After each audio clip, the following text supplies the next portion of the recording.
victory. What are your thoughts on your team's performance and ano yung ginawa ng mga bata after natalo kayo ng Ateneo sa third set? Well, good afternoon everybody. Thank you and sa game na to. But yung natalo kami ng third set, I think medyo nag-relax lang eh. Medyo nawala yung composure ng team.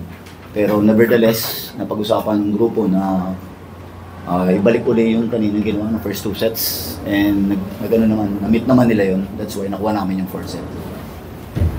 Thank you to Miko. You had 18 of 36 attacks, 2 blocks, 1 service ace, 6 digs, and 11 excellent receptions. Mukhang umaangat-angat na yung laro mo this season. So ano masasabi mo na, yun nga, hindi lang si Trix, hindi lang yung mga other players ang pati ikaw nag-contribute. What can you say? Siguro para sa akin, kasi iniisip ko talaga nitong previous game na against NU, parang pansin nyo hindi ako napasok. Siguro ginawa ko, mas bumawi pa ako at nasa mindset ko yung gusto kong bumawi talaga na yung eagerness ko na gusto ko, di ako papayag na uulit-ulit at na di ako papayag na lalabas ulit ako at di na papasok. Ayun lang yung ko at siguro grabe lang yung ko siguro talaga yung mindset ko na gustong-gusto ko talagang bumawi. At ayun, prayers talaga na kay Lord na nagabayan kami at ayun, pagandahin yung laro namin. Bigyan kami ng safe na laro. Thank you, Miko. Okay, the floor is open for questions. Coach and Miko, nakita ko lang yung post ng page. Not feeling ba yung karamihan sa Not feeling ba yung karamihan sa Actually, may struggle na nag-undergo ang team for the past few days.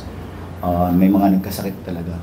Pero nevertheless, with the guidance ni Lord, tapos yung support sa amin, especially ng aming team manager, ni Miss Donna Ang, talagang pinakita namin na kailangan namin tong game na to. Kasi kung magpapapaya kami sa yung 3-0 standing namin. Nagkaroon kami ng struggles and nangyari, nakita nyo rin yung kay Coach Ed. Pero yung sobrang passion ni Coach, tsaka yung porong talagang yung puso niya nandun sa team, hindi niya talaga iniwan. Ayaw niya hindi pupunta sa loob. That's why we did our best and luckily, by God grace, nakuha namin yung game today. Miko, sa'yo as a player, yun na marami kayong pinagsadaanan din sa team outside the court. Paano mo lang din nilaban ngayong araw na to? Siguro yung pinaka yung ngayong week, yung parang maliit lang na challenge sa amin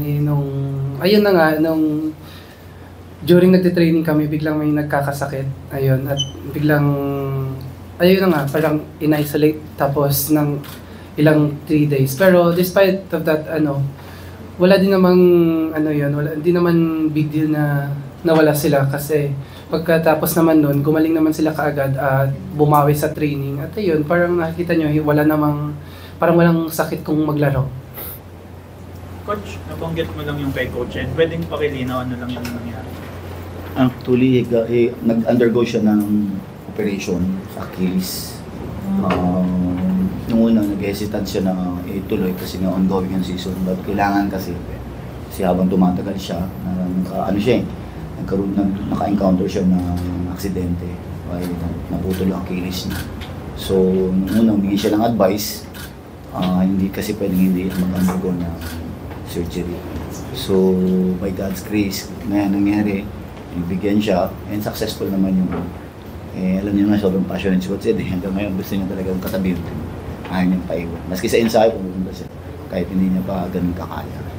Yun nga, Miko. Nakikita niyo yung Coach Ed, kahit na tirap, pumupunta, passionate pa rin. Paano lang kayo na-motivate nun para, kumbaga, no excuses rin kayo sa court? Siguro yung yung passion talaga ni Coach, yung mag-coach sa amin. At kahit may nararamdaman si Coach or injured si Coach, hindi naman siya nasasawa na magturo pa rin sa amin. At kahit hirap, turo lang siya ng turo talaga sa amin. At yun lang yung ginawa naming kalakasan para sa kanya. Yung ipanalo talagang yung game na to.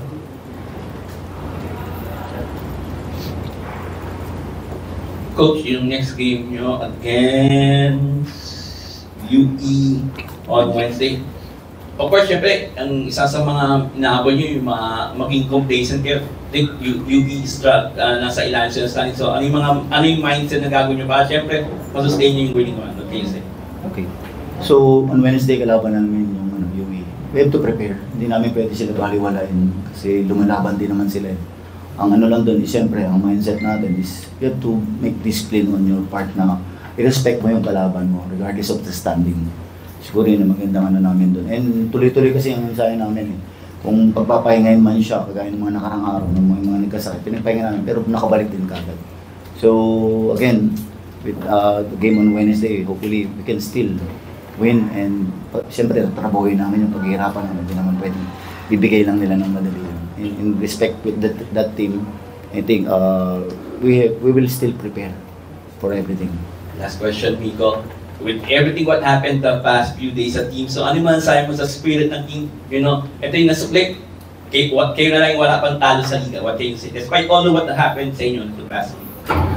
Siguro, sa akin, ano ba? Grabe lang kasi yung ano ngayon namin, yung connection talaga namin, grabe lang yung tulong sa amin ng, siguro yung sports psychologist namin. Grabe yung tulong na niya sa amin sa team dahil napapakontrol na kami ng ng emosyon namin at maging todo kayod sa sa laro at ayun nga grabe lang yung enjoy namin sa court every game at yun yung doon kami nagsistick sa sinasabi ng sports psych namin na dapat kahit matalo man or nalalamangan man, enjoy pa rin kasi yun lang yung aangat sa amin sa laro. Congratulations, Coach Rene and Miko. Thank you. Thank you. Thank you po.